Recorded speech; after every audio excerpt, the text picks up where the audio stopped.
Hi guys, আজকের ভিডিওটা হলো কৃষ্ণনগর বারোদোলের মেলা 2025। চলুন ভিডিওটা শুরু করা যাক। 2025 সালের বারোদোলের মেলা শুরু হয়েছিল এপ্রিল মাসের 8 তারিখ থেকে। আমি আমার ছোট ভাই এবং তার বন্ধুদের নিয়ে প্রথম দিনই মেলার মাঠে গিয়েছিলাম। আর একটাই কারণ হলো, প্রথম 3 দিনই হচ্ছে এই বারোদোলের যে ঠাকুরগুলো থাকে তাদেরকে দর্শন করা যায়। এই 3 দিনের পরের থেকে শুধু মেলায় থাকে, কিন্তু ঠাকুরগুলোকে আর দর্শন করা যায় না। এখন আমরা মেলার মাঠে প্রবেশ করছি। এই প্রবেশ পথ ছাড়াও মেলার মাঠে ঢোকার আরও দুটো প্রবেশ পথ আছে। তো আমার বাড়ির সাইড থেকে আসতে এটাই আমার জন্য সুবিধা হয় বলে আমরা এই রাস্তা দিয়েই প্রবেশ করলাম। অন্য দুটি প্রবেশ পথ হলো আমিনবাজার সাইড এবং মেলার পেছনের সাইড, যেখানে বিগ বাজার স্টল বসে। মেলার প্রতিটি এন্ট্রি পয়েন্টে এরকম গ্যারেজ আছে এবং আপনারা কিছু টাকার বিনিময়ে এখানে আপনাদের সাইকেল এবং বাইক খুব যত্ন সহকারে রাখতে পারবেন। এখন আমরা কৃষ্ণনগর রাজবাড়ির ভেতর প্রবেশ করছি। বারোদোলের ঠাকুরগুলো রাজবাড়ির মন্দির দালানের বারান্দাতে খুব সুন্দরভাবে সাজানো রয়েছে। আমাদের সামনে হলো রাজবাড়ির চত্বরে থাকা নার্সারি। এখানে বিভিন্ন ধরনের গাছ পাওয়া যায়, কিন্তু নার্সারি রাজার অধীনে না। এই পুরো নার্সারি রাজা এখন লিজ হিসেবে অন্য কাউকে দিয়েছে। আমি একবারও ভাবতে পারিনি যে আজকে প্রথম দিন, যেখানে মেলাটাই ঠিক মতো বসেনি, সেখানে এত ভিড় হবে। অনেক ভিড় অতিক্রম করে আমরা ঠাকুরের দর্শন পেলাম। আজ প্রথম দিন সমস্ত ঠাকুর রাজবেশে সজ্জিত হয়েছে।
শেষ করে এখন আমরা মেলার ভেতরে প্রবেশ করছি। এই মেলার দুই সাইডে দুটো বড় বড় বাজার বসে।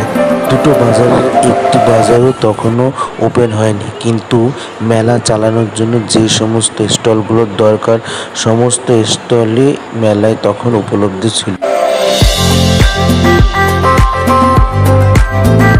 এই সেকশনটা হলো ছোট বাচ্চাদের এনজয়মেন্টের জন্য। এখানে রয়েছে জাম্পিং, হ্যান্ড দোলনা, হ্যান্ড এরোপ্লেন, হ্যান্ড নৌকা, তারপরে রাউন্ডিং কার, রাউন্ডিং বাইক প্রভৃতি বিভিন্ন খেলনা রয়েছে, যেগুলোতে ছোট বাচ্চারা এনজয়মেন্ট করতে পারে।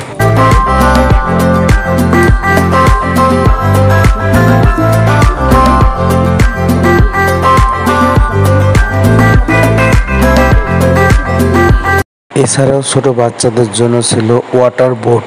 তখন যে রাইডগুলো দেখলেন এবং এখন যে রাইডগুলো দেখছেন, সবগুলোই হলো ছোট বাচ্চাদের জন্য।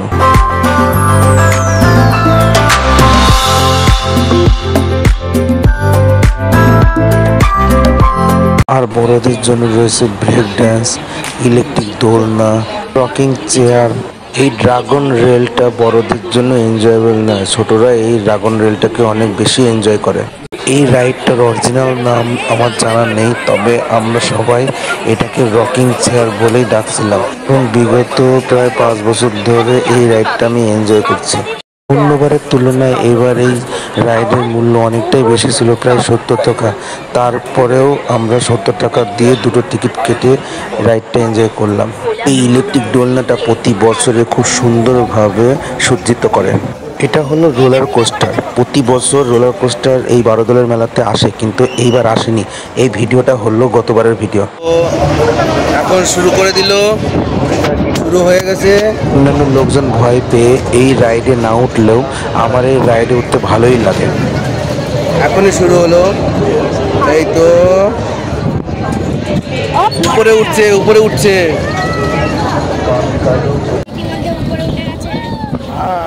আমি এক কোনায় কাছে গেছি, কিছু করার নেই, কিচ্ছু করার নেই।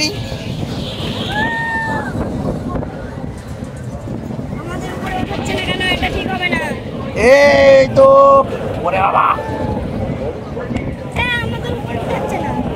এই তো এই তো এই তো উপরে উঠে তুলেছে। এবার নামালো, আবার উপরে, আবার নিচে। চালু হলো, আস্তে আস্তে শুরু হলো। এই তো গিয়ার দিল, ব্রেক ডান্সে কেবল গিয়ার দিল, সবে এক এক করে বাড়াচ্ছে। এই দিল রে, আজ দ্বিতীয় দিন। আগের দিনের তুলনায় আজকে অনেক তাড়াতাড়ি পৌঁছেছে। তারপরেও আমি গিয়ে দেখলাম আমার আগে অনেক মানুষ চলে এসেছে এবং আরও অনেক মানুষ আমার পরেও আসছে। ভিড় দেখলেই বোঝা যায় কৃষ্ণনগর বাসের কাছে এই বারোদলের মেলা এবং ঠাকুরের মাহাত্ম্য কতটা। ফুল বেশ হওয়ার কারণে সমস্ত ঠাকুরগুলোকে ফুল দিয়ে সজ্জিত করেছে, আর ফুল দিয়ে এমনই সাজিয়েছে যে ফুল দিয়ে ঠাকুরগুলো সব ঢেকে গিয়েছে।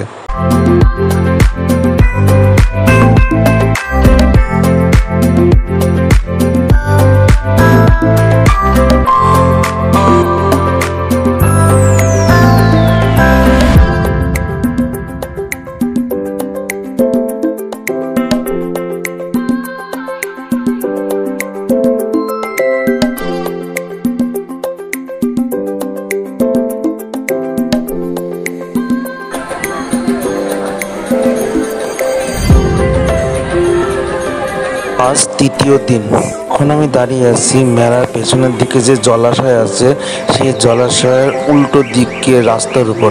বেলেডাঙ্গা স্টেশন চৌধুরীপাড়া থেকে এই এলাকার অনেক নিকটে হবে। এই স্থানেও বাইক এবং সাইকেল রাখার স্ট্যান্ড আছে, সুতরাং আপনারা আপনাদের যানবাহন এখানেও নির্বিঘ্নে রাখতে পারবেন।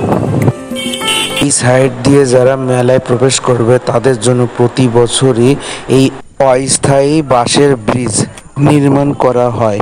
অস্থায়ী বলার কারণ হলো মেলা চলাকালীন সময়ই এই সাঁকোটার অস্তিত্ব থাকে, মেলা শেষ হয়ে গেলে এই সাঁকো আবার তুলে নেওয়া হয়।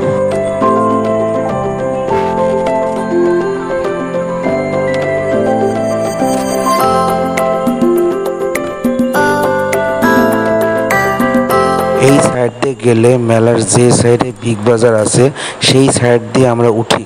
এখন বিগ বাজারের সাইড গেট দিয়ে আমরা মেলায় প্রবেশ করছি।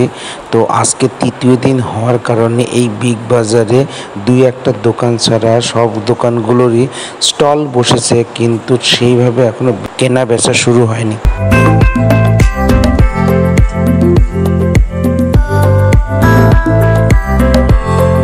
বিগ বাজারের অফিস রুম, কোনো অসুবিধা হলে এখান থেকে সাহায্য পাওয়া যায়। আর এটা হলো বিগ বাজারে ঢোকার ফ্রন্ট গেট। মেলার ভেতর দিয়ে আসলে এই গেট দিয়ে বিগ বাজারে ঢুকতে হয়। আজ হলো ঠাকুরের রাখাল বেশ। রাখাল যেরকম মাথায় গামছা বেঁধে কাজ করে, সমস্ত ঠাকুরকে সেরকম মাথায় গামছা দিয়ে সুন্দরভাবে সাজানো হয়েছে।